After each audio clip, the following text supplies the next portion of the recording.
Hey everyone, this is Chuck here with MEC. We're going to help a customer today install this outdoor mesh. Now the reason why they want this outdoor mesh unit is because they have this beautiful patio and an absolutely gorgeous view of that lake.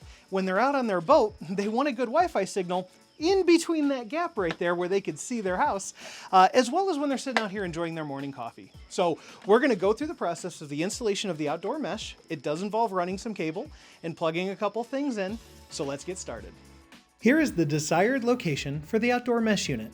This side of the house faces the lake and the patio. We're going to use the siding to hide the wire as we run it around the corner and down through that hole to the basement. Tuck the wire in well so that it's visually appealing.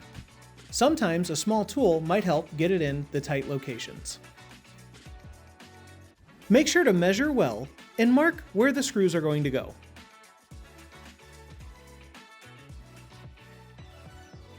Use a screw gun to secure the base plate to the side of the house.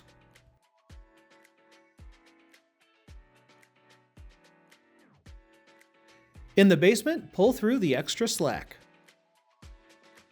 So now we're down here in the basement, and this is the other end of that Ethernet cable that we ran up to the unit up on the outside of the house.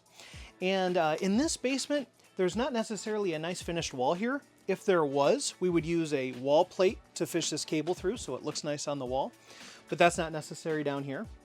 So what we're going to do is we're going to take this end, we're going to cut it and put this Ethernet end on it, and we're going to go through that process. However, if you have the ability, I would recommend that you just purchase a cable that's already made, whatever length you need. On Amazon or many websites or even at like a hardware store, you can get pre-made Ethernet cables.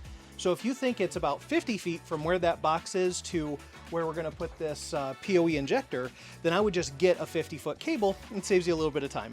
But we're going to show you how to do it anyways.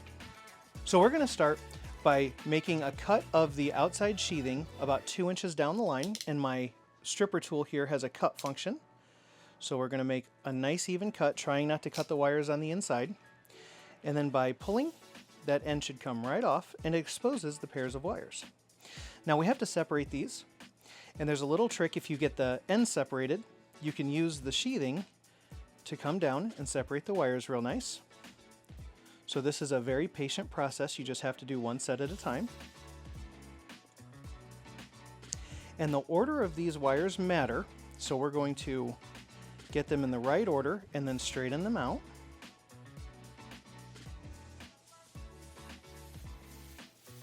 Okay. Now, there is a standard of the order of these cables, and on my awesome crimper here, I actually have the T56-8B standard, so we're going to get them in this order. So we start with brown and brown white. So I'm going to find those two, and I'm going to get them here in order. Then next we have green and white blue. So we got solid green, white blue.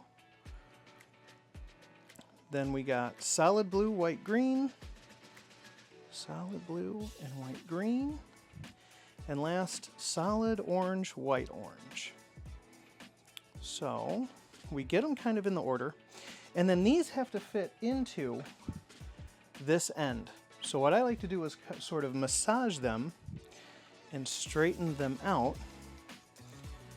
And if you just take them and you go back and forth a couple times, you can start to see right away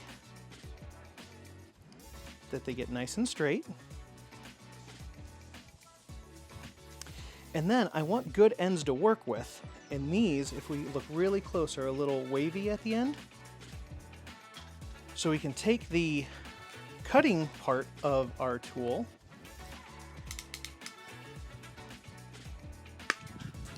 and we can cut the little ends off. So let's recheck here. And we got solid green, blue, white, blue, all the way over. Yep, so that looks good.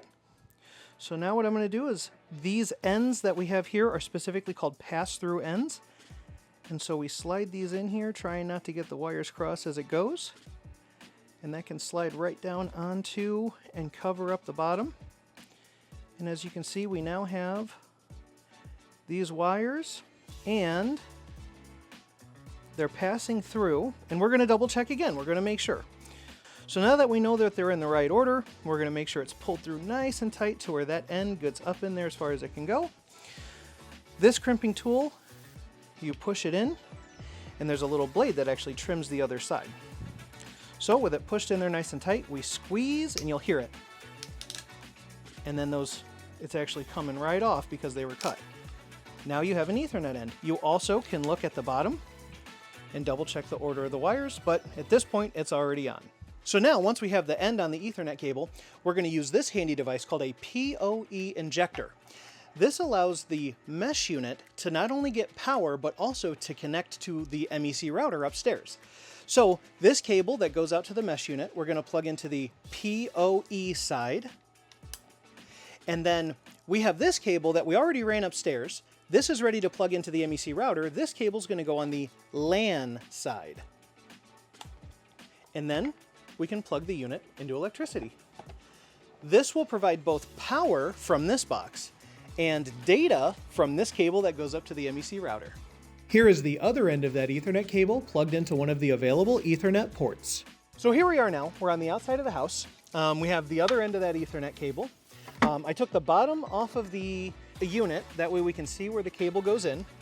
We have our plate mounted to the house in a nice, good, symmetrical vertical spot. And we're going to go ahead and push this unit up here onto the mount, and we should hear it click in place when it's ready.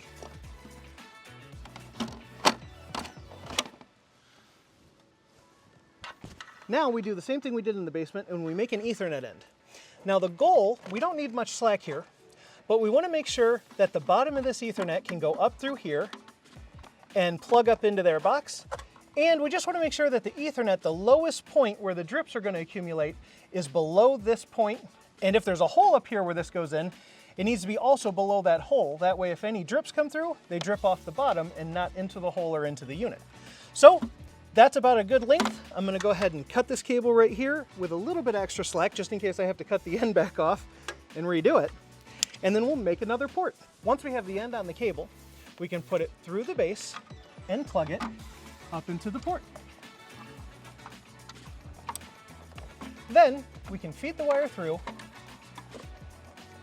push the base up, and secure it with a screwdriver.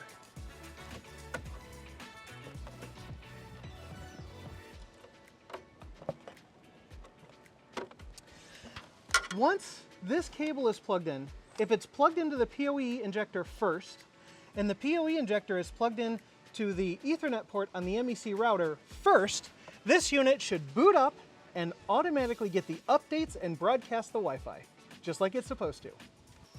Once all that work is done and the unit's been plugged in, after about 15 minutes, the light should turn solid green. At that point, you have great Wi-Fi for your patio, your outdoor space, or even the lake. Thank you so much for watching. Remember to like and subscribe to our videos, and as always, together, our future is bright.